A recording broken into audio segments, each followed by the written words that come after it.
Thank you so much. Still watching New Day Kenya. On our third segment now, we shift gears to matters entrepreneurship, and on set is... do we allow him to introduce himself? Sure. Go ahead. Yeah, good morning, first of all. Good morning. Thank you for coming.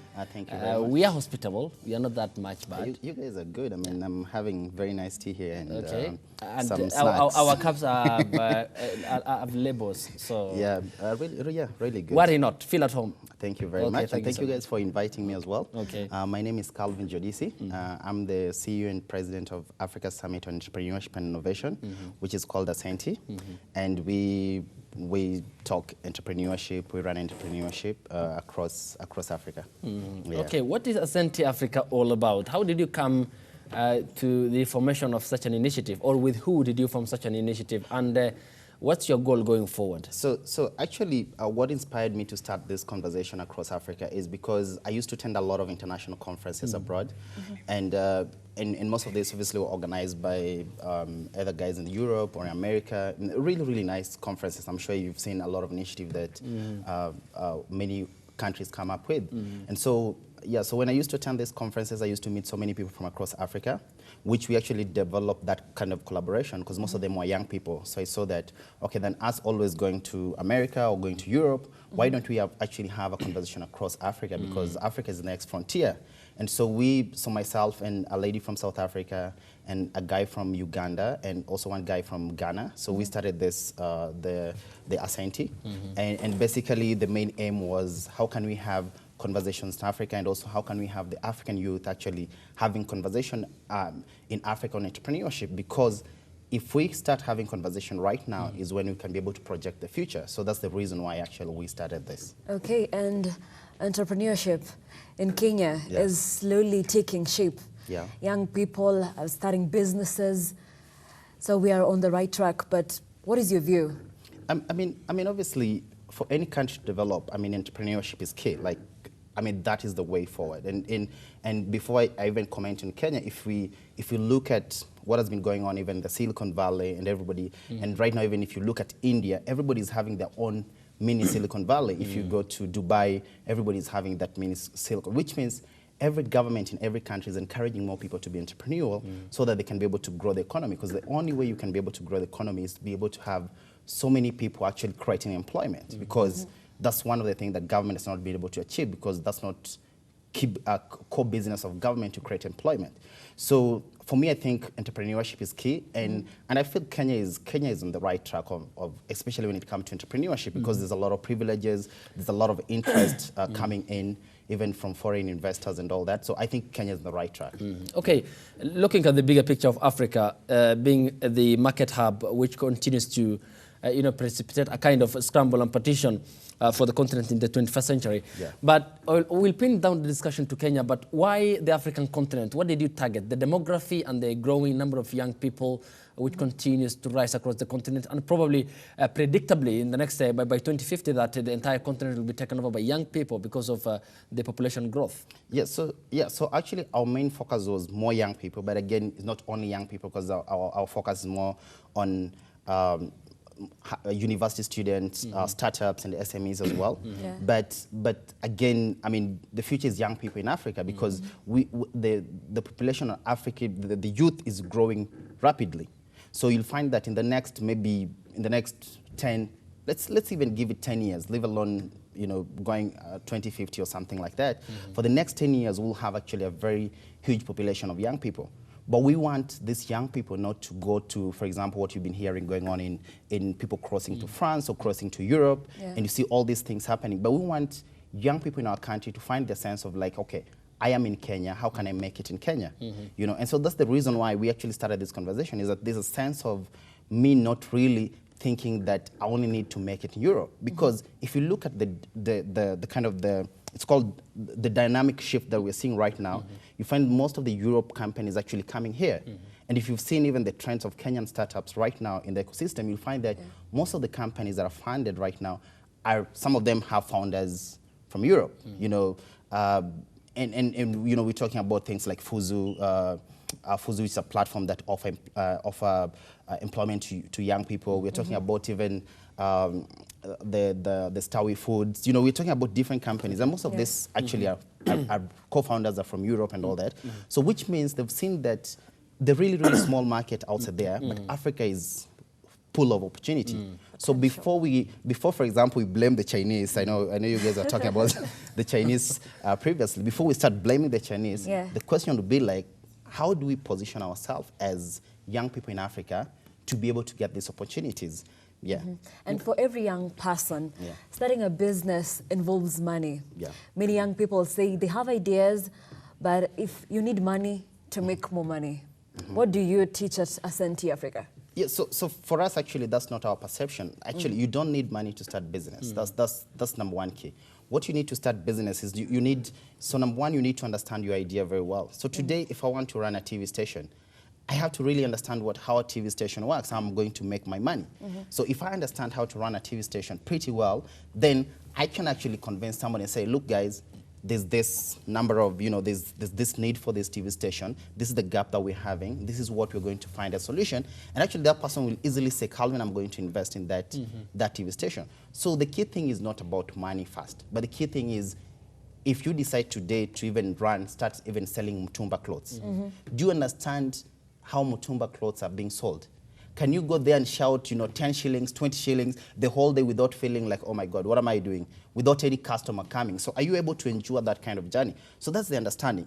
But if you understand that for me to be successful in business, it's about me having the money or the capital and saying that, oh, I don't have money, so that's the reason why I can't start business. For me, I think that's not the right direction. Yeah. Okay, even as you say that, there are problems back at home and also across the continent.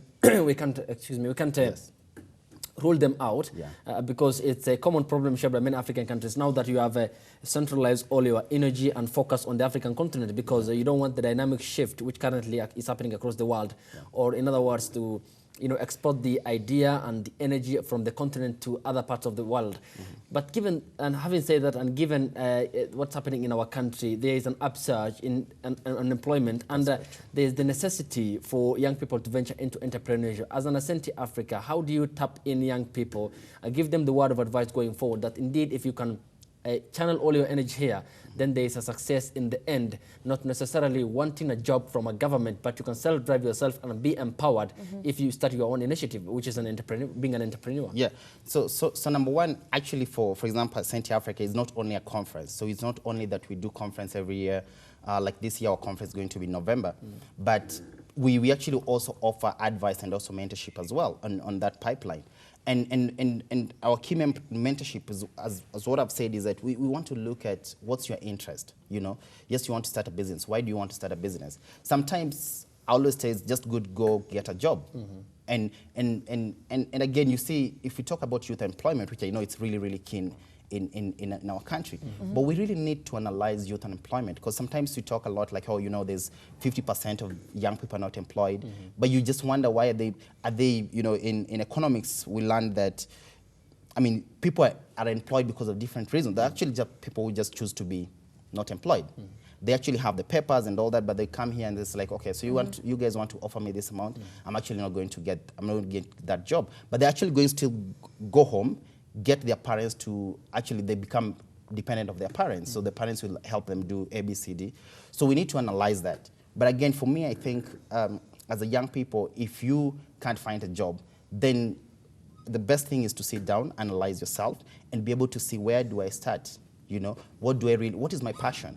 If my passion is in doing, let's say if I want to go into events, if my passion is an event, I need now to start learning, how do I do that, Before, yes, I think of like, oh, I need money and all those kind of stuff. So for us, that's what we actually take people through. So we take you through mentorship to just be able to align you with where you want to go. But, we have big plans after this year's conference, which is going to be in November, starting on November 8th and 9th. Where is it going to be held? So actually, it's going to be held at USIU. That's United States International University. And the reason why we do the conference in universities compared to the hotels is because we want everybody to be able to join us. We want also institutions, because, institutions are the ones who shapes ideas and all those kind of stuff, because everybody goes to university and then they come there ready to either go for employment or entrepreneurship. Yeah, so this year we're going to have the conference at USIU. It's going to be 8th and 9th. And basically what we're looking at is we're looking at bringing across 20 African countries and actually also other countries from the US, because we have actually a team also from the US that will be coming. Mostly even the Africans that are outside the country, because we're also targeting diaspora. Because these guys they've gone to some of the best schools like Harvard or MIT, but are they willing to transfer their knowledge to the market? Because sometimes and I see that as a challenge. We Africans like what we call green. I don't know. It's a green, greener pasture. So it's like, okay, I've made it here as a doctor, because here they're not paying me well, so I just go and maybe work in Europe, where they'll pay me well, or go work in America. Okay, and as we talk about innovation, we know that as a culture, Kenya specifically, we're used to going to school. Then after school, you get a job. And we have blamed it many times on our education system. But even that is slowly changing. We are involved in the new curriculum, which involves a lot of talent and things just done in a very creative way. So that's the learning process. Do you think this will highly help the people, the students who are coming up, to be entrepreneurs? Yeah. No, I think I've not really checked on the new curriculum that is coming up, but the little I've understood is it seems it's something that would actually really help in terms of shaping innovation. Because one of the things that we've lacked, and all of you definitely know that our system has always been, that's why we call it for example, we call it 844, because your work would be like, I go from class 1 to class 8. Do that, go to high school, look for at least the best high school. If I get privileged to go to Starehe Boys those days, or I get to go to Mangu and all that, I'm assured of going to university. If I get to go to university, I'm assured of getting a good course. And because I went to University of Nairobi, everybody will want to employ me. But you see, that's not what is happening right now. That was like 10 years ago. That would be straight. Go to university, get a good job, go build a house and all that, and bring up a family. But right now things have really changed, and young people are becoming more innovative. So even if you look at even in Kenya itself, the kind of innovation ecosystem, there's a lot of people actually inventing a lot of stuff. And I recently attended the young scientist exhibition that was happening at KICC. And you can see what those young people are already developing at high school level. So you could imagine if we have an education system that will say, I've identified this kind of innovation, I'm going to take these kids to the next level, they're going to go to the next level. So I feel if we're going to focus more on skill development as part of our studies, that will make it very successful. If today I have innovative ideas, can somebody support me to be able to realize that from even high school and all those kind of stuff? And I think this is some of the things that government actually need to invest in. Our government need to invest in a lot of research. Our government need to invest in actually even incubation spaces, which we don't even have right now. IHAB used to have a community space whereby you could actually go there and work for free. But right now we don't have any free incubation space. So which means even if I had an idea, I cannot get where my idea can be clearly nurtured.